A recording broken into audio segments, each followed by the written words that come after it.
माझ्या बाळाचा एक दिवस हट्ट, आई मला आईस्क्रीमच पाहिजे.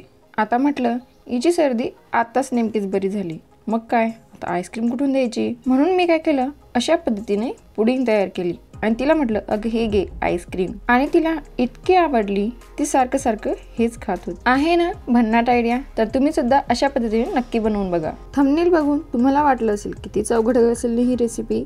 नाही हो, खूप इझी आहे. चला बघूया. यासाठी आपल्याला काय लागणार आहे, किसलेलं गाजर, तूप, साखर आणि दूध. मुलांचा हट्ट असला ना, यामधूनच आपण काहीतरी नाविन्यपूर्ण तयार करू शकतो आणि त्यांना खायला देऊ शकतो, आणि ते सुद्धा हेल्दी. चला तर बघूया. सर्वात अगोदर आपल्याला कढईमध्ये तूप टाकायचं आहे.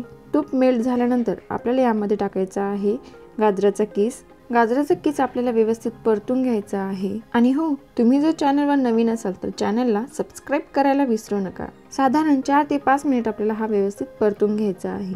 आणि मग नरम झाल्यानंतर त्यामध्ये आपल्याला टाकायचं आहे दूध. दूध सुद्धा मी यामध्ये अर्धा ग्लास टाकलेला आहे. व्यवस्थित आपल्याला परतून घ्यायचं आहे. आणि बघा, दूध टाकल्यानंतर हा गाजराचा किस अशा पद्धतीने आपल्याला कोरडा होऊ द्यायचा आहे. आणि त्यानंतरच यामध्ये आपल्याला साखर टाकायची आहे. साखर व्यवस्थित आपल्याला यामध्ये मिक्स करून घ्यायची आहे.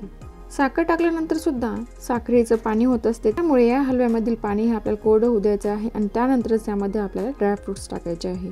यामध्ये तुम्ही कोणतेही ड्रायफ्रूट्स टाकू शकता, काजू, बदाम, पिस्ता, ॲज युअर चॉईस. परत मिक्स करून घ्यायचं आहे. आणि हो, आणि शेवटी आपल्याला टाकायची आहे विलायची पावडर, ती तर विसरायलाच नको ना. आणि परत आपल्याला मिक्स करून घ्यायचे आहे. आणि हा तयार झालेला आहे आपला गाजराचा हलवा. आता आपल्याला अर्धा लिटर दूध घ्यायचं आहे. ते अशा पद्धतीने तापवायला ठेवून द्यायचं आहे. आणि 3 ब्रेड स्लाइस घ्यायचे आहे.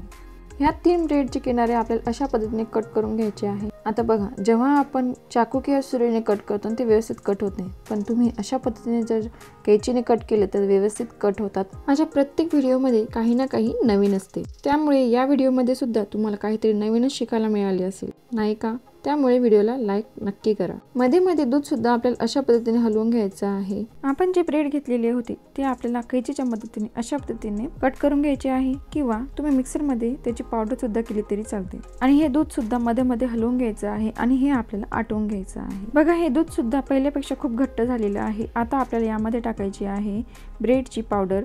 हे ब्रेड यामध्ये टाकून आपल्याला ही व्यवस्थित आपल्याला मिक्स करून घ्यायची आहे. 2 मिनिटं हे अशाच पद्धतीने शिजू द्यायचं आहे. आणि ऑटोमॅटिक जे ब्रेड आलेले आहे ते व्यवस्थित यामध्ये मिक्स होतात. ब्रेड टाकल्यामुळे आपली रबडी ही इन्स्टंट तयार होते. आता यामध्ये आपल्याला टेस्टसाठी 1 वाटी दूध पावडर टाकायची आहे. दूध पावडर ही कोणत्याही स्टोअरमध्ये अवेलेबल होते, आणि नाही टाकली तरी चालते, पण दुधाची पावडर टाकल्याने या रबडीला काहीतरी वेगळीच टेस्ट येते. आता आपल्याला यामध्ये 5-6 चमचे साखर टाकायची आहे. आणि व्यवस्थित मिक्स करून आपल्याला आता हे शिजू द्यायचं आहे. रबडी ही थोडीशी घट्टच पाहिजे, आणि ही लवकर होण्यासाठी आपण यामध्ये ब्रेड टाकलेले आहे, त्यामुळे ही झटपट रबडी तयार होते. आणि बघा, परफेक्ट रबडी आपली आता रेडी झालेली आहे. थोडी गार होऊ द्यायची, आणि नंतरच यामध्ये आपल्याला विलायची पावडर टाकायची आहे. बघा, झाली आहे ना, काहीच मिनिटात आपली रबडी तयार. तर आपला गाजरचा हलवा सुद्धा रेडी आहे, आणि आपली रबडी सुद्धा रेडी आहे. तर चला सर्व करूया.